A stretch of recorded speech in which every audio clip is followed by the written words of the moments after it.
civil unrest has begun to erupt in the global village. In countries like Argentina, Brazil, Mexico, Libya, and India, the resistance movements against corporate globalization are growing.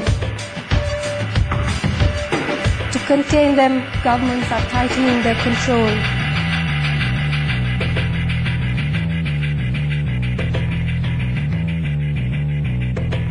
Protesters are being labeled terrorists and then being dealt with as such.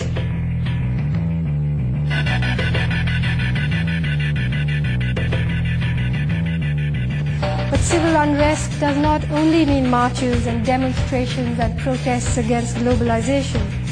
Unfortunately, it also means a desperate downward spiral into crime and chaos and all kinds of despair and disillusionment, which, as we know from history and from what we see unspooling before our eyes, gradually becomes a fertile breeding ground for terrible things.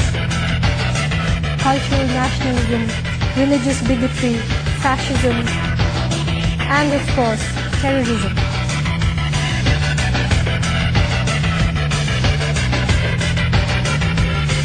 All these march arm in arm with corporate globalization. There is a notion gaining credence that the free market breaks down national barriers and that corporate globalization's ultimate destination is a hippie paradise where the heart is the only passport and we all live happily together inside a John Lennon song. Imagine there's no country, but this is a canard. What the free market undermines is not national sovereignty, but democracy. As the disparity between the rich and poor grows, the hidden fist has its work cut out for it.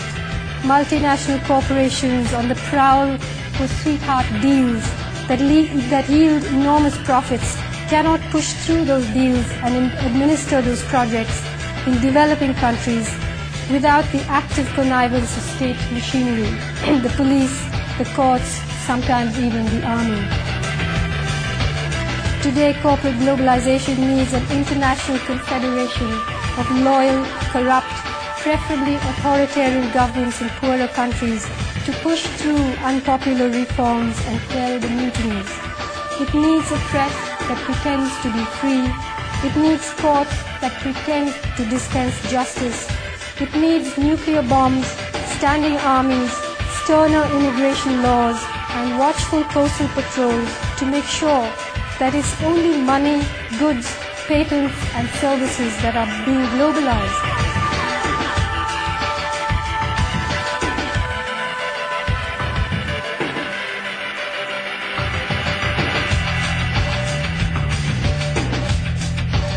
Not the free movement of people, not a respect for human rights, not international treaties on racial discrimination, or chemical and nuclear weapons, or greenhouse gas emissions, climate change, or, God forbid, justice.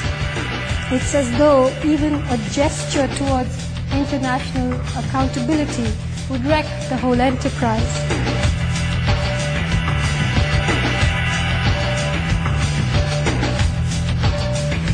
Close to 1 year after the war against terror was officially flagged off in the ruins of Afghanistan, in country after country, freedoms are being curtailed in the name of protecting freedom. Civil liberties are being suspended in the name of protecting democracy. All kinds of dissent is being defined as terrorism. All kinds of laws are being passed to deal with it. Osama bin Laden seems to have vanished into thin air. Mullah Omar is supposed to have made his escape on a motorbike. They could have sent Tintin after him. The Taliban system of summary justice is surfacing in the unlikeliest of places, in India, in Pakistan, in Nigeria, in America, in all the Central Asian republics run by all manner of despots, and of course in Afghanistan under the US-backed Northern Alliance. Meanwhile, down at the mall there's a mid-season sale. Everything discounted: oceans, rivers, oil, gene pools, fig wasps, flowers, childhoods, aluminium factories, phone companies, wisdom, wilderness, civil rights, ecosystems, air, all 4,600 million years of evolution. It's packed, sealed, tagged, valued, and available off the bat. No returns. As for justice, I'm told if I'm offered two, you can get the best that money can buy.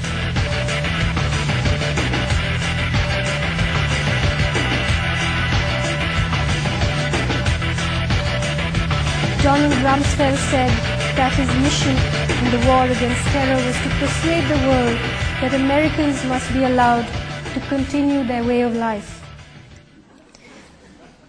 When the maddened king stamps his foot, slaves tremble in their quarters. So standing here today, it's hard for me to say this, but the American way of life is simply not sustainable because it doesn't acknowledge that there is a world beyond America.